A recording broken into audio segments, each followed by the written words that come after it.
Good Thursday afternoon, everybody. Thanks for joining us on KARE 11 News Now. I'm Jennifer Hoff. We start today with the man charged in the targeted attacks on Minnesota state lawmakers who pleaded not guilty to those crimes. Vance Belter arraigned in federal court nearly 2 months after former Speaker Melissa Hortman and her husband were shot and killed.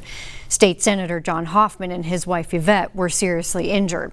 Prosecutors unveiled this letter that say Belter wrote it by hand. They said that, in fact, and also say that in the letter he admits to being the shooter behind those attacks that happened in June.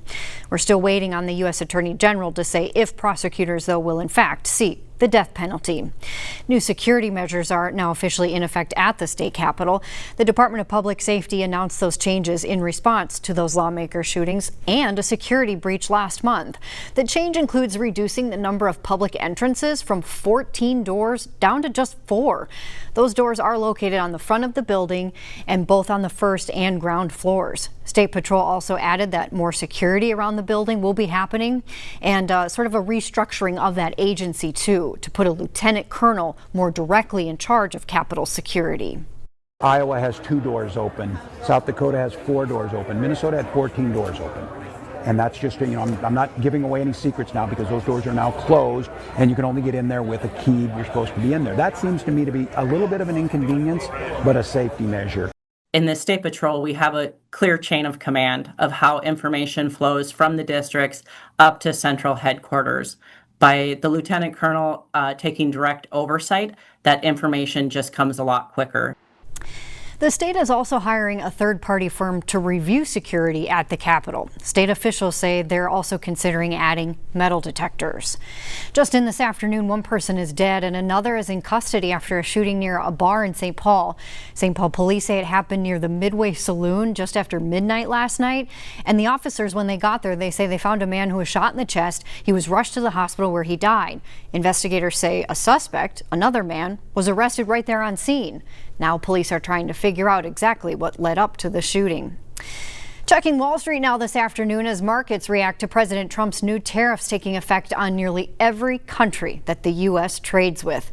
The universal base rate will remain at 10% for goods from countries that have a trade surplus with the U.S. The base will be 15% when a trade deficit is involved. So Brazil is seeing the highest rates with a 50% tariff on goods, followed by Laos and Myanmar with 40% and Switzerland at 39%. The president says his goal with all of this is to do a total global trade reset. His Treasury Secretary says the country is on the way to doing just that. We are trying to rebalance trade in America's favor. President Trump has said, and I've said, we want to bring back the high precision manufacturing jobs. We want to get rid of these big deficits that we have with countries that have created these big surpluses, and the gutted our manufacturing base and have been terrible for American workers. Now, in the meantime, the Kremlin says that a meeting between President Trump and Vladimir Putin has been agreed to in principle, and that will happen in the coming days, teeing up their first in-person encounter of Trump's second term. It also comes as the clock ticks down for Russia to agree to a peace deal with Ukraine or be slapped with sanctions and more tariffs. NBC's Keir Simmons reports from London. Hey there, good day to you. A top Kremlin aide says Presidents Trump and Putin may meet in the coming days with the location agreed in principle. He said the Russian government is, quote, quite positive about the option of holding the meeting as soon as next week. But crucially, he appeared dismissive of a U.S. suggestion of a trilateral meeting between Presidents Trump, Putin and Zelensky. A White House official had told NBC News Trump would want a meeting between Putin and Ukraine's leader to discuss a ceasefire. The idea emerged after Trump's envoy, Steve Witkoff, met with Putin in Moscow yesterday, days before President Trump's deadline for a ceasefire. President Trump, for his part, said yesterday that there is a very good prospect of a summit with Putin and Zelensky, adding his envoy had very good talks with Putin, but he would not call it a breakthrough, he said. The proposal caught European leaders and some White House officials by surprise. A meeting with President Trump would be a win for President Putin, who has not met with a U.S. leader since he invaded Ukraine in early 2022. Still, President Zelensky saying overnight the pressure on Russia is working, and adding today, Ukraine is not afraid of meetings and expects the same brave approach from the Russian side. Keir Simmons, NBC News, London. New today, federal authorities are also getting involved in the standoff over redistricting down in Texas. Senator John Cornyn of Texas says the FBI has now greenlit federal agents to help find Democratic state lawmakers who have left the state. They left to stop a vote on controversial redistricting in Texas that would give Republicans several more seats in Congress next year. Now, this standoff is putting the nation in a partisan gerrymandering war. States like New York and California now are threatening to redraw their congressional maps to benefit Democrats. Minnesota Governor Tim Walz, a Democrat, says he supports what his party is doing and says partisan redrawing of maps can't happen in Minnesota, and he thinks our state law should be the law of the land. I would encourage the nation to do what Minnesota does and have something in law so that somebody like President Trump can't say, go find me 5 votes and redistrict. That's how this all started. This isn't about Democratic governors. This is about him doing that. We need a law like we do in Minnesota. We all write our own. The Democrats write a map that they want. The Republicans write a map. And then the judges say, oh, isn't that sweet? Those are gone. And they create fair maps. And we need to do something like that. So really, that's the process in our state in its simplest terms. We can redraw maps every decade with a census like everybody else. But if somebody wants to change that, there is a long legislative, then judicial process that would have to happen, which right now no one sees as possible. New this afternoon, 6 soldiers are being honored for their actions during a shooting at Fort Stewart in Georgia just on Wednesday.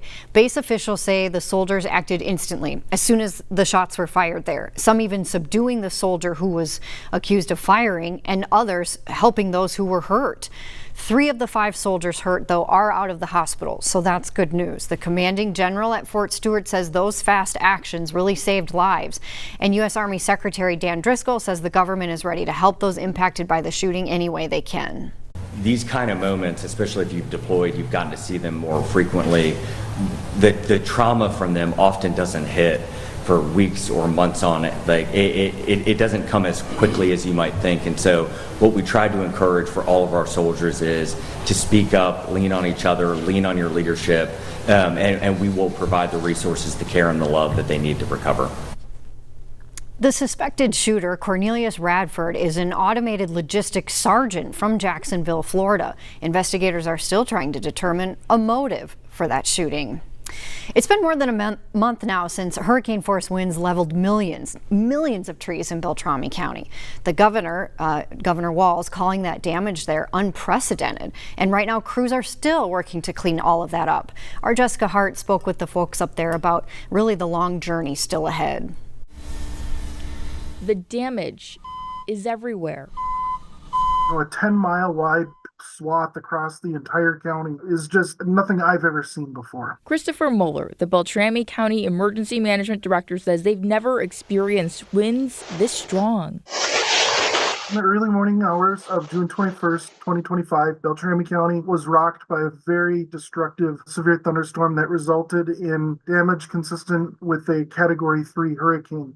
Winds that were comparable to that strength. Wind speeds, he says, reached 120 miles per hour, toppling timber trees. There was an estimate of about 9 million trees, and I think that could actually be pretty conservative based on how dense the forests are and that there's entire forests that are just completely blown down. The other thing that is going to be impactful is Beltrami County owns a lot of timber. That's inventory for us that we have lost. So that's also millions of dollars in lost revenue that we're not going to be able to see for several years. For the county, Mueller says timber is like a crop and estimates countywide damage is around $8.3 million. And I anticipate that that number is going to increase once we get our official state declaration and additional applicants come up. Are you guys able to get any sort of federal assistance? So in order for Minnesota to qualify to be eligible for a federal declaration is they need approximately $10.7 million.